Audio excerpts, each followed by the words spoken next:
우리 옆 사람과 인사 나누면 좋겠습니다. 사랑합니다. 축복합니다. 사랑합니다. 축복합니다.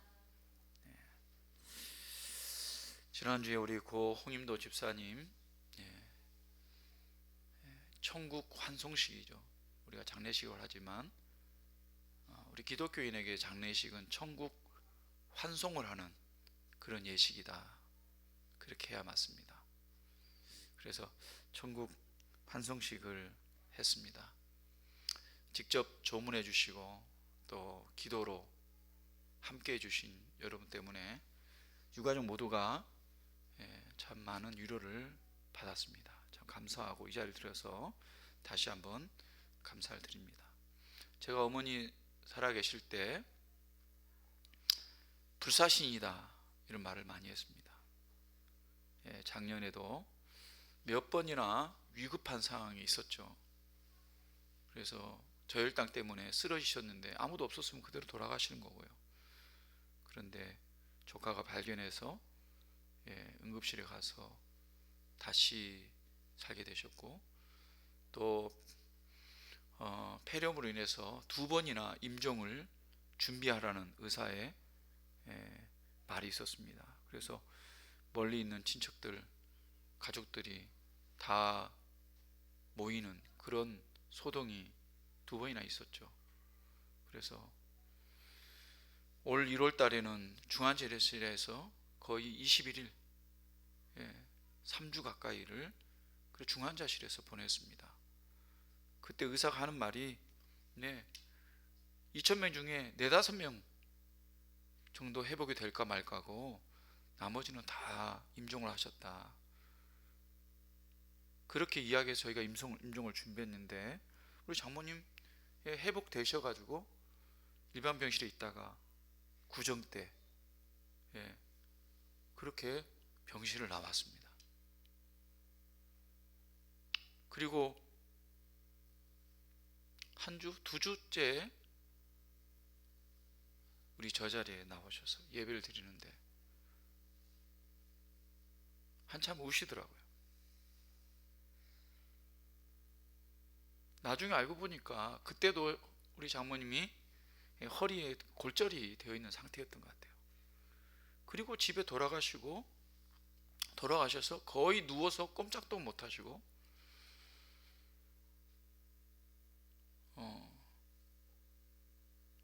얼마나 예배 드리고 싶으셔서 그 안 좋은 몸을 이끌고 와서 예배 드린 거죠. 그래서 그날 예배 마치고도 위로 못 올라가시고 그렇게 집으로 돌아가셨습니다.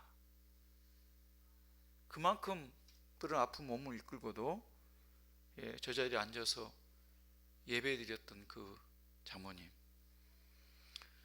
살아서도 몇 번 우리에게 불사신의 모습을 보여줬지만 이제는 죽어서 영원한 부활로 정말 불사신으로 사실 것을 믿습니다. 장모님 앉았던 자리를 보면서 울컥한 마음이 있었지만 우리에게 이 슬픔을 이겨낼 수 있는 힘이 어디 있겠습니까? 바로 천국에서 부활의 몸으로 영원히 사실 것을 믿고, 그래서 우리가 다시 만날 것을 믿고 이 안타까운 슬픔을 이겨낼 줄로 믿습니다. 이 땅에서 부모님과 이별이 왜 슬픕니까? 그것은 부모님이 한없이 베풀어 주신 그 사랑 때문에, 그 은혜 때문에 부모님을 더 섬기지 못하고 더 효도하지 못한 것이 안타까워서 그런 것 아니겠습니까?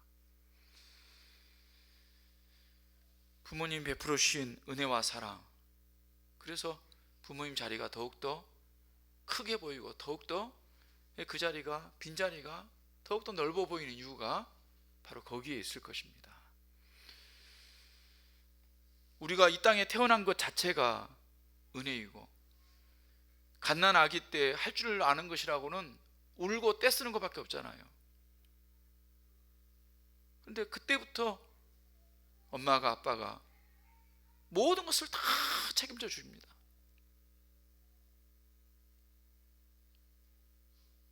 그래서 공부하게 하고 건강하게 하고 사회에 나가도록 모든 준비를 다 시켜놓았죠.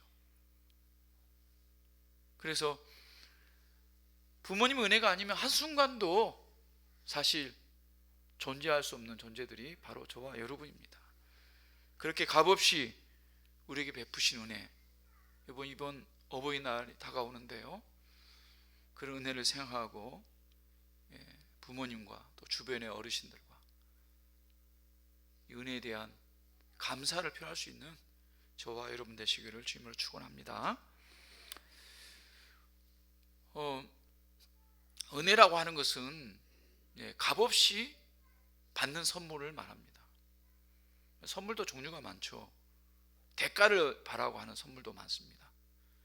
그게 좀 지나치면 뇌물이 되지고, 뇌물이 아니더라도 선물하는 마음에는 뭐 감사해서 하는 것도 있지만 또 다른 대가를 바라는 것들도 많이 있습니다.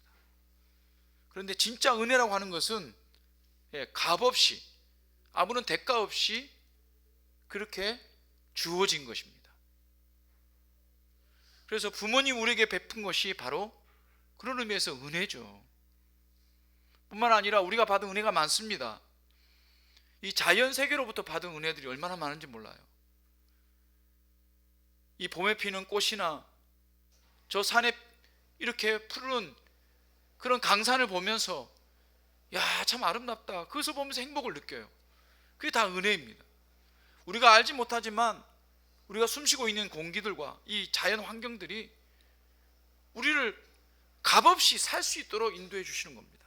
이게 다 사실은 은혜죠. 근데 가장 큰 은혜가 무엇입니까?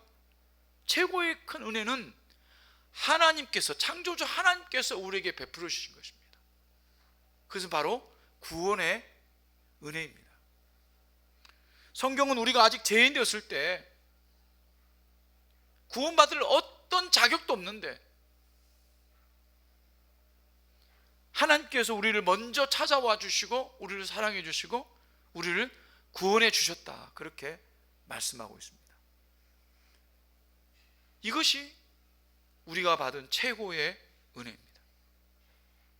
어쩌면 부모님의 그 은혜가 하나님 우리에게 주신 은혜를 생각나게 하는 그런 바로미터가 아닌가 하는 생각이 듭니다. 그런데요, 이 최고의 은혜를 받은 사람들은 뭔가 다릅니다. 그 은혜가 사람을 변하게 하죠.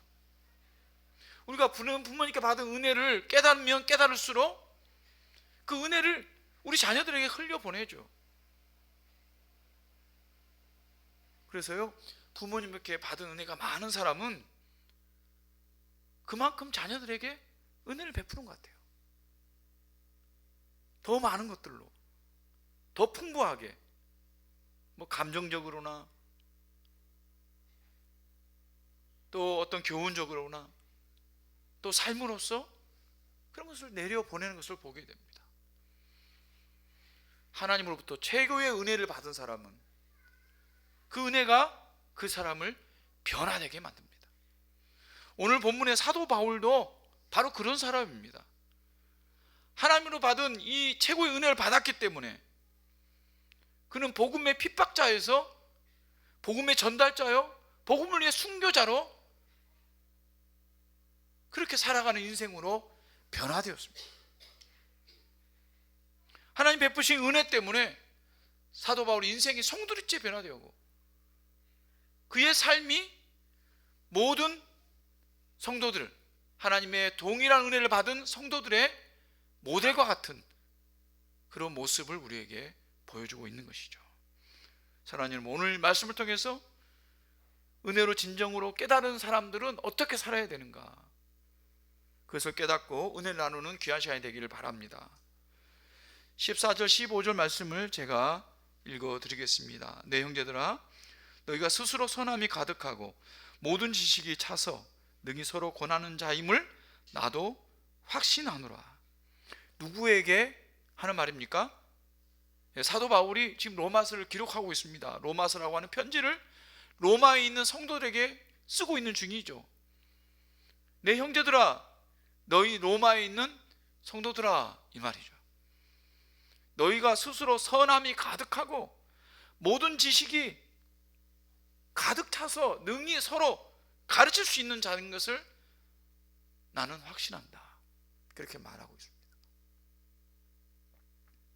그러나 15절에 내가 너희로 다시 생각나게 하려고 하나님께서 내게 주신 은혜로 말미암아 더욱 담대하게 대략 너희에게 썼노니. 무엇을 썼다는 말입니까? 로마서를 썼다는 말입니다. 무엇 하려고요? 너희에게 다시 생각나게 하려고. 무엇을 생각나게 하려고 했겠습니까? 너희에게 주어진 구원이 어떻게 해서 구원이 너희에게 주어졌는지, 그 구원이 어떤 의미를 가지는지, 그 구원받은 사람이 어떻게 살아야 되는지, 그것을 기록했다는 거예요. 그런데요, 우리가 어떤 글을 읽을 때 표면에 나타난 그 내용만 가지고 보면 얼마든지 오해를 할 수가 있습니다. 14절 말씀에 보면 너희가 스스로 선함이 가득하고 모든 지식이 차서 능히 권할 수 있는 사람들이다. 다른 말로 하면 어떻게 됩니까? 이 표면적으로 보면 어떻습니까? 로마 교회 성도들은 선한 게 가득 찬 사람들이에요. 더 이상 말로 고면할 수 있는 그런 사람들이 아니에요. 또 지식이, 모든 지식이 가득 차서 누가 감히 그들에게 너희 이렇게 해야 된다, 이렇게 해야 된다, 너희가 이런 거다, 너희가 가지고 있는 거 이런 거다, 이런 것을 가르칠 수 있는 그런 정도가 아닌 그런 사람들이라는 거죠. 근데 정말 그럴까요? 그런 사람들에게 지금 사도 바울이 지금 로마서를 쓰고 있잖아요. 사실 사도 바울은 로마에 있는 성도들을 한 번도 본 적이 없습니다. 물론 로마에 간 적은 있겠죠. 그러나 로마에서 생겨난 그 교회, 로마 교회, 로마 교회를 한다면 지금의 우리 어떤 건물이 있어가지고 딱 한 곳에 모이는 그런 교회가 아니죠. 로마의 가정교회죠. 곳곳에 성도들이 모여서 예배하는 공동체를 말합니다. 그 공동체의 성도들을 본 적이 없어요. 단지 여러 사람들로 인해서 들은 소문들이 있는 것이죠. 그래서 그들의 신앙을 짐작해 볼 수가 있는 것입니다. 그런데 로마서 14장을 보면 당시 로마 교회 성도들에게는 불화와 갈등이 있었던 것을 알 수가 있습니다. 그래서 강한 자가 약한 자의 약점을 담당해라. 자기를 기쁘게 하지 말고 이웃을 기쁘게 해라. 뜻을 같이 해서 한 마음과 한 입으로 하나님 앞에 영광을 돌려라. 그리고 그리스도께서 우리를 받으신 것처럼 우리를 용납하고 우리를 용서하고 그렇게 한 것처럼 너희도 서로 용납하고 용서하고 그래라. 그렇게 부탁을 하고 있거든요.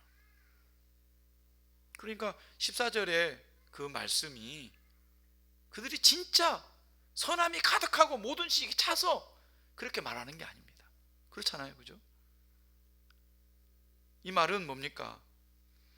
너희가 여전히 미숙하지만 그것을 나무라는 게 아니라 오히려 그들을 칭찬하고 있는 것입니다. 격려하고 있는 것이죠.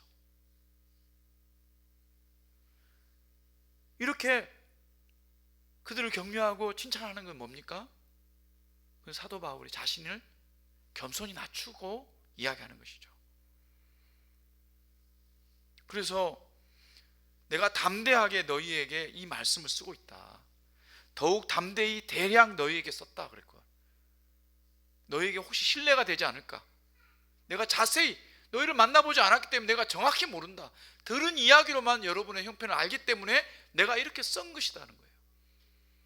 그래서 내가 쓴 거에 대해서 너희가 우리 경상도 말로 곱깝게 생각하지 마라 이 말이죠. 내가 진실된 마음으로 내가 쓰고 있다는 것을 겸손하게 표현하고 있는 것입니다.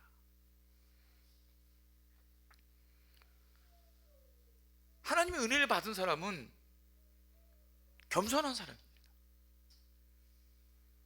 그래서 이 겸손하게 이 로마 교회 성도들의 마음을 열고, 지금 가르치는 자의 어떤 자세, 그런 어떤 높은 자의 자세로 지금 말하는 게 아니라, 너에게 정말 필요한 말씀, 너희가 이 복음에 대해서 꼭 알아야 될 그 핵심을 내가 이렇게 쓰고 있다, 그 간절한 마음을 표현하고 있는 것이죠. 보통은 사람들이 많은 것을 깨닫고 많은 것을 알고 있으면 자세가 고압적이 됩니다. 그래서 목이 뻣뻣하게 되죠. 그래서 가르치는 자세를 우리가 딱 보면 압니다. 그러면 그가 하는 말이 처음 한마디는 좋아 보이지만 두 마디 세 마디 하면 들으면서 별로 좋지 않게 느껴져요.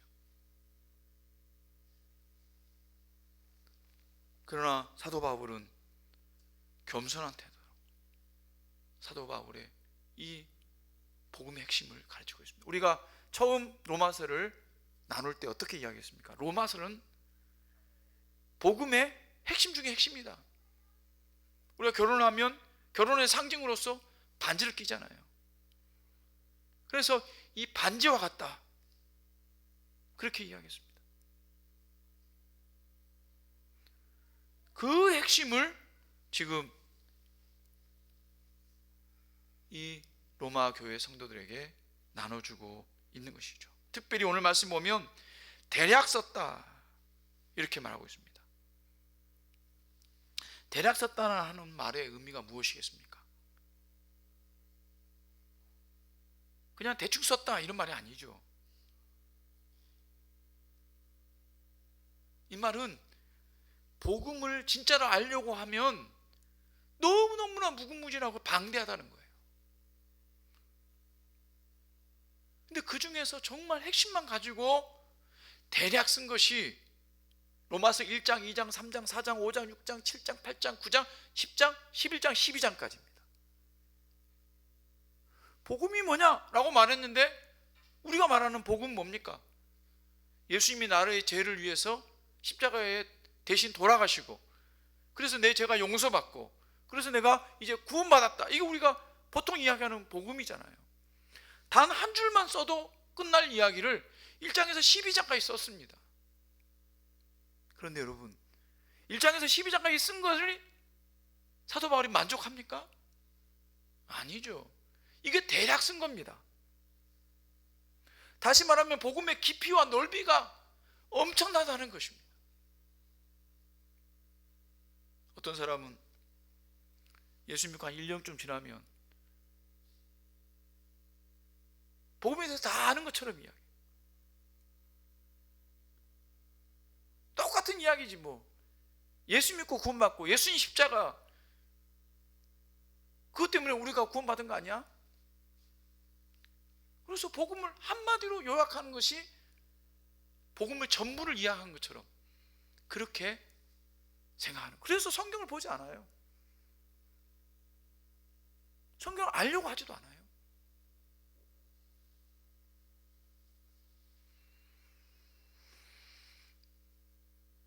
복음을 진짜 알려고 한다면 끝이 없는 것입니다.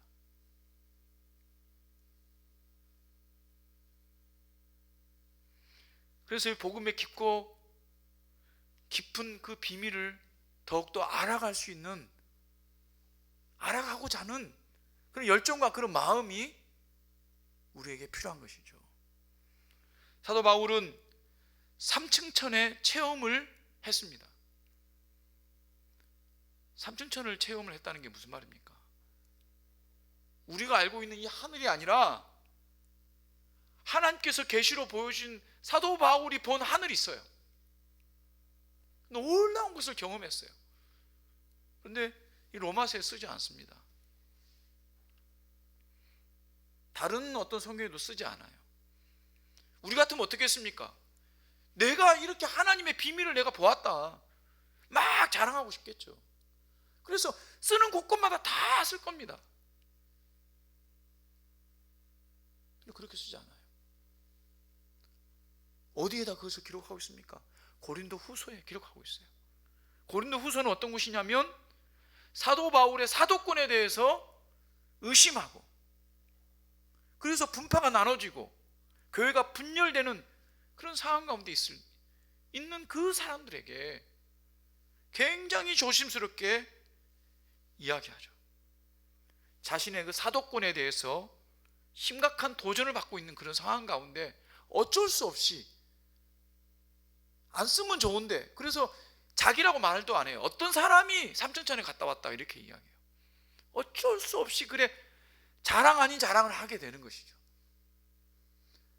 내가 하나님의 특별한 그런 은혜를 체험하지 않았다 하면 내가 어떻게 사도라고 말하고 너를 가르칠 수 있느냐라고 그렇게 자신을 나타내는, 자신의 사도권에 대해서 방어하는 그런 입장에서 그냥 기록을 하고 있는 것입니다. 뿐만 아니라 사도 바울이 다메섹 도상에서 부활하신 예수님을 만난 사건도 자신의 복음서에는, 자신의 서신서에는 기록하지 않습니다. 누가가 사도행전에 그 사건을 대신 기록해 주고 있는 것이죠. 그러니까 부활하신 예수님을 만난 그 사건을 자랑하고 싶겠죠. 내가 직접 예수님 만났다. 그걸 자랑하지 않습니다. 그래서 우리가 경험한 구원의 은혜, 우리가 경험한 복음, 우리가 알고 있는 그 믿음의 세계, 영적인 세계가 얼마나 깊고 넓고 무궁무진한지는 우리는 잘 모르는 겁니다. 그렇기 때문에 우리가 겸손해야 돼요. 그런데 예수님을 조금 알고 또 신앙생활 조금 오래 하면 점점점 교만해지는 경우가 있어요. 세상 사람들이 그리스도인들을 보면서 제일 싫어하는 게 뭡니까? 제일 싫어하는 게 뭐예요? 잘난 체 하는 겁니다.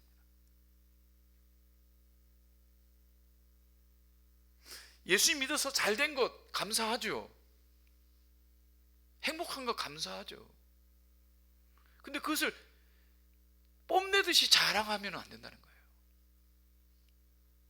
너무나 당당하게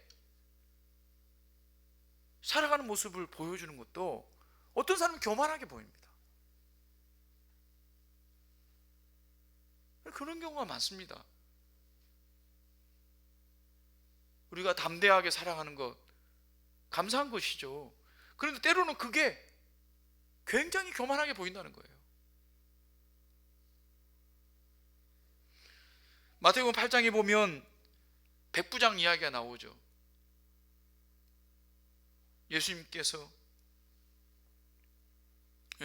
가버나움에 있었을 때 백부장이 나와서 간구합니다. 자기 하인이 중풍병에 걸렸는데 그 하인을 고쳐주십시오. 예수님께서 내가 가서 고쳐주리라 하니까 그가 뭐라고 합니까? 주여, 내 집에 들어오시는 것을 제가 감당하지 못하겠습니다. 그냥 말씀만 해주십시오. 저도 제 밑에 군사들이 있는데 내가 말만 하면 그대로 합니다. 하나님이시니까, 하나님의 아들이시니까 말만 하면 내 아인이 나을 줄로 믿습니다. 이렇게 얘기하는 거예요.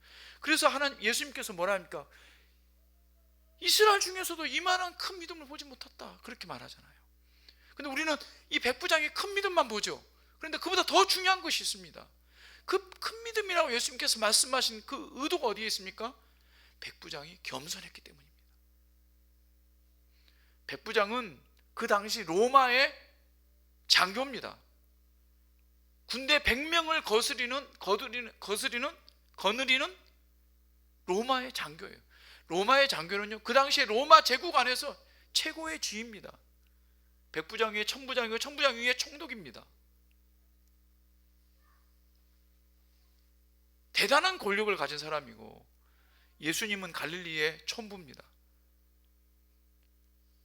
고기 잡는, 마을에 젊은 청년, 시골 청년이에요.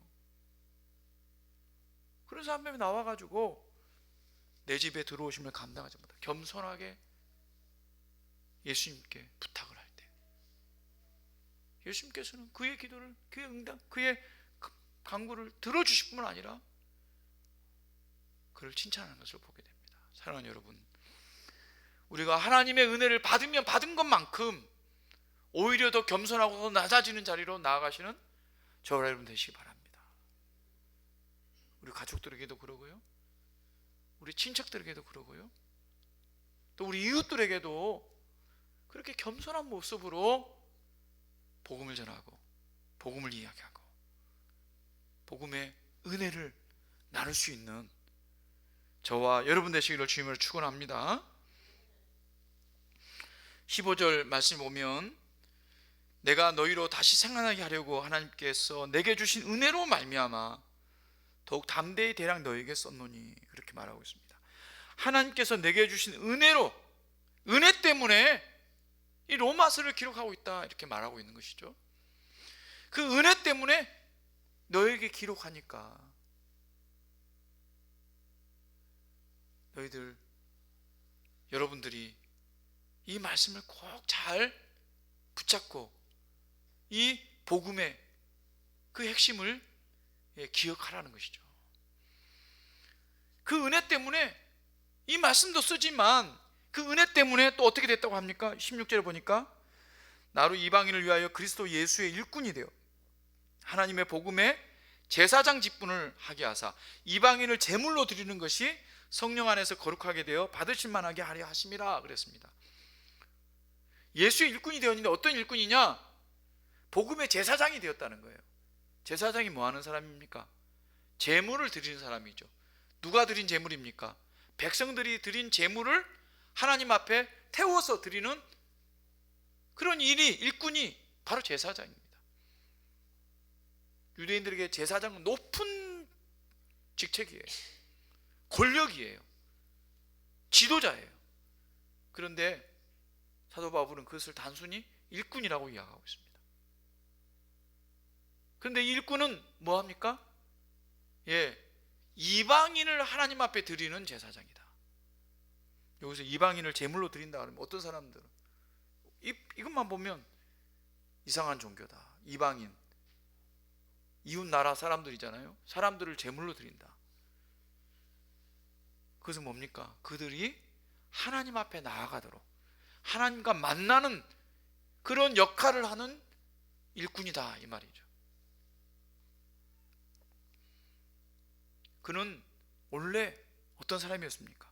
디모데전서에 보면 나는 죄인 중에 괴수요, 회방자요, 핍박자요, 포행자였으며,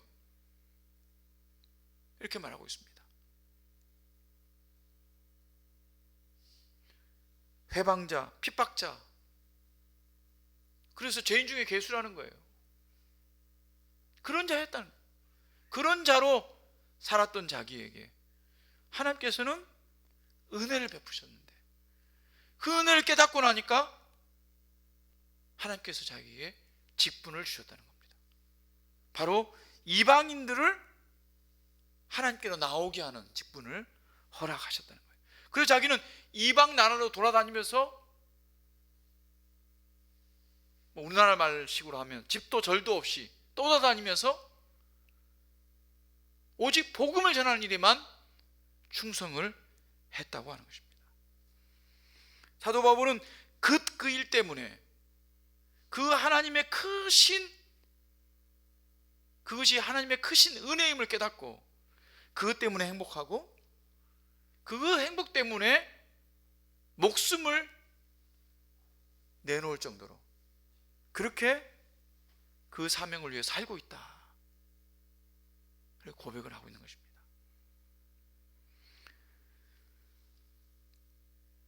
최고의 은혜를 깨달은 사람, 최고의 은혜를 받은 사람은 하나님께 주신 일들을 감당하는 것을 기쁨으로 여기고 사명으로 여기고 그것을 행할 때 행복한 것입니다. 우리가 주일학교 교사로 섬기는 것, 그것이 행복한 거예요. 방송실에서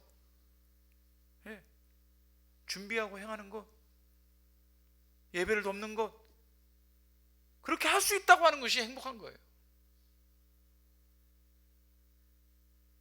집사로 섬길 수 있는 것, 행복한 겁니다. 주방에서, 또 성도들을 위해서 그렇게 섬길 수 있는 것이 행복입니다. 우리 최 집사님은 얼마나 우리 교회를 깨끗하게 청소하고 화분을 가꾸고, 그렇게 할 수 있는 것이 하나님 주신 은혜 때문인 것입니다. 그것이 우리의 행복인 거예요. 은혜를 깨닫는 사람만이 행복하게 그 일을 할 수 있는 겁니다. 장로가 되고 목사가 되는 것도 마찬가지입니다.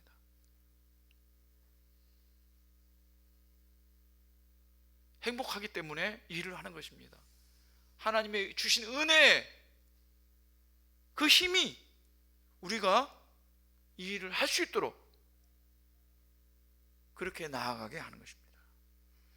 사랑하는 여러분, 우리가 하나님께 받은 은혜가 있다고 한다면, 여러분, 하나님의 일꾼으로 살아가는 여러분 되시기 바랍니다. 무슨 일이든 좋습니다. 어떤 일이든 좋습니다. 그게 하나님 나라에 정말 기초가 되어지고, 하나님 나라의 기둥이 되어지고, 하나님 나라의 열매가 되어진다면, 그것을 통해서 하나님께 영광이 될 뿐만 아니라 우리에게는 기쁨이 되어지고, 그것이 곧 행복이라는 것을 고백하는 저와 여러분 되시기를 바랍니다. 17절 18절 말씀을 보면 이렇게 말하고 있습니다. 그러므로 내가 그리스도 예수 안에서 하나님의 일에 대하여 자랑하는 것이 있거니와. 하나님의 일에 대해, 하나님 일, 지금은 사도 바울이 하는 일이 있죠. 우리도 교회에서 하는 일이 있습니다. 그런데 사도 바울이 하는 일이 뭡니까? 18절에 나오는 말이죠. 그리스도께서 이방인들을 순종하게 하기 위하여 나를 통하여 역사하신 것 외에는 내가 감히 말하지 아니하노라. 그 일은 말과 행위로, 표적과 기사의 능력으로, 성령의 능력으로 이루어졌으며, 그리하여 내가 예루살렘으로부터 두루 행하여 일루니곤까지 그리스도의 복음을 편만하게 전하였노라. 그렇게 말하고 있습니다. 사도 바울이 행했던 하나님의 일은 다름 아니라 말과 행위로, 표적과 기사의 능력으로 복음을 전하는 일이었습니다. 근데 그 일이 예루살렘에 시작해서 일루리곤까지 이르렀다 그랬습니다. 일루리곤은 지금의 슬라비아, 조지아, 그런 나라들이 있는 땅입니다. 성경에는 나오지 않아요. 사도행전은 사도 바울이 거기까지 가서 전도했다라는 쓰지는 않고 있습니다. 하지만 사도 바울이 자기가 자기 입으로 이야기하잖아요. 일루리곤까지 그리스도의 복음을 편만하게 전했대잖아요. 사도 바울은 쓰지는 않았지만 거기까지 다 갔다 왔다는 겁니다. 오늘 우리가 읽지 않았습니다. 우리 본문, 그 다음 본문에 보면 사도 바울은 뭐라고 하냐면, 내가 로마를 가고 싶다. 로마를 가서 거기서 머물면서 여러분과 함께 사랑의 교제를 나누고 싶다. 하지만 거기서 머무는 것이 아니라 거기에서 여러분의 도움을 받아서 스페인까지 가고 싶다. 스페인에 가서 복음을 전하려고 하는 것이 자신의 마지막 복음의 그 목표다. 전도의 목표다. 그렇게 이야기를 합니다. 하지만 지금 로마에 가지 못한다. 난 지금 예루살렘으로 간다. 또 다른 사명이 있기 때문에 지금 예루살렘으로 간다. 그래서 내가 로마로 가고 소바나로 가고 스페인까지 가기 위해서 나를 위해서 기도해달라. 그렇게 이야기를 하고 있습니다. 로마에서는 복음을 전하지 않고 스페인에 가서 복음을 전하겠다고 이야기했습니다. 그 이유가 뭡니까? 오늘 20절 21절 말씀에 보면, 다른 사람이 복음을 전한 터 위에 내가 또 복음을 전하지 않겠다, 그렇게 얘기합니다. 다시 말하면 다른 사람이 이렇게 개척을 하고 복음을 전한 곳에, 그것이 아니라 한 번도 복음이 전해지지 않는 곳, 그런 곳을 향해서 나아가겠다, 이렇게 말하고 있는 것이죠. 무슨 말입니까? 사도 바울은 자기가 하나님께 받은 은혜가 너무나 크기 때문에 그 은혜를 말하지 않으면 가슴이 불타는 것 같아서 잠잠히 있을 수가 없다라고 고백을 했습니다.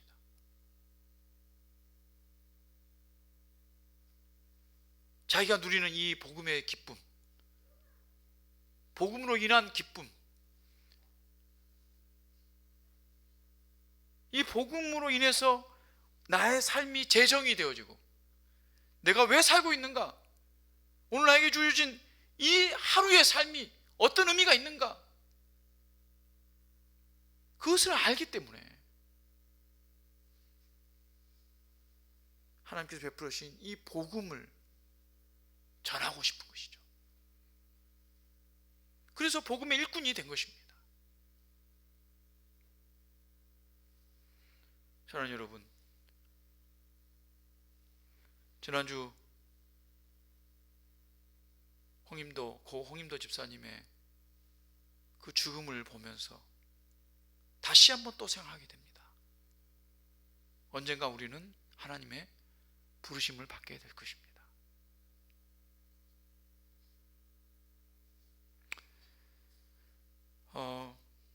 문상 오신 분 중에 가장 끝에까지 남아있던 목사님 부부가 있었습니다. 그 사모님이 하시는 이야기가,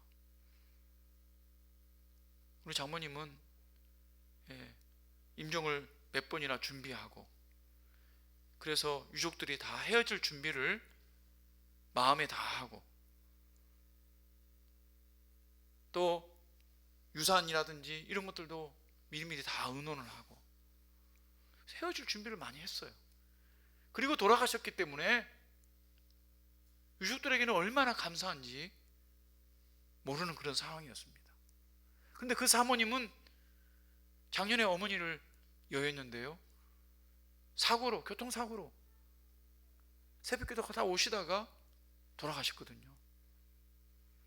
아무런 헤어질 준비를 하지 못했어요.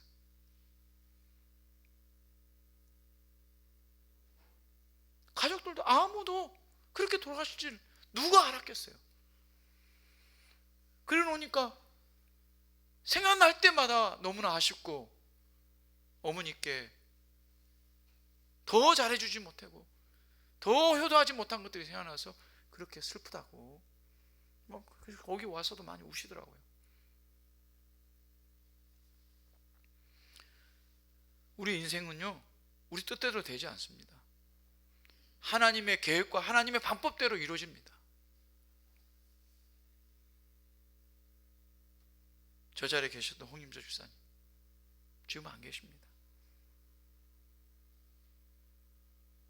우리가 단 하루를 살아도 우리가 살아야 될 이유가 무엇인지, 무엇 때문에 사는지, 그 의미가 무엇인지를 우리가 늘 깨닫는 저희들 됐으면 좋겠습니다.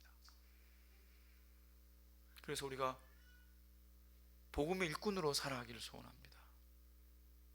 우리 입술로 복음을 전할 수도 있고, 우리 삶으로 복음을 전할 수도 있고, 우리 모양으로, 삶의 모습으로 복음을 전할 수도 있습니다.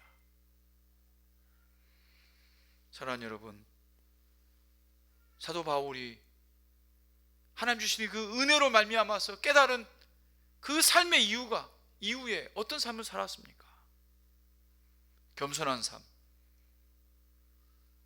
또 하나님의 일꾼으로서 하나님 나라를 위해서 무엇을 할 것인가, 또 복음을 위해서 무엇을 할 것인가, 그 분명한 목적과 목표를 향해서 살았던 사람입니다. 사랑하는 여러분, 우리에게도 하나님께서 원하시는 것이 무엇이겠습니까? 하나님께서 주신 생명이 그냥 주신 것이 아니라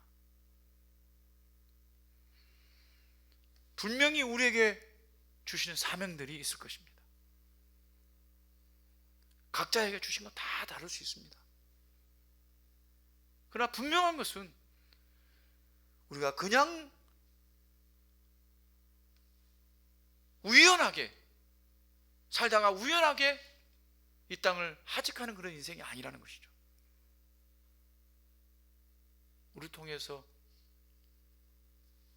해야 될 일이 무엇인지 그것을 깨닫고 그 일을 위해서 우리가 행복하게 그 일을 감당하며 살아갈 수 있는 그러한 그리스도인 하나님의 일꾼들이 다 되시기를 주님으로 축원합니다.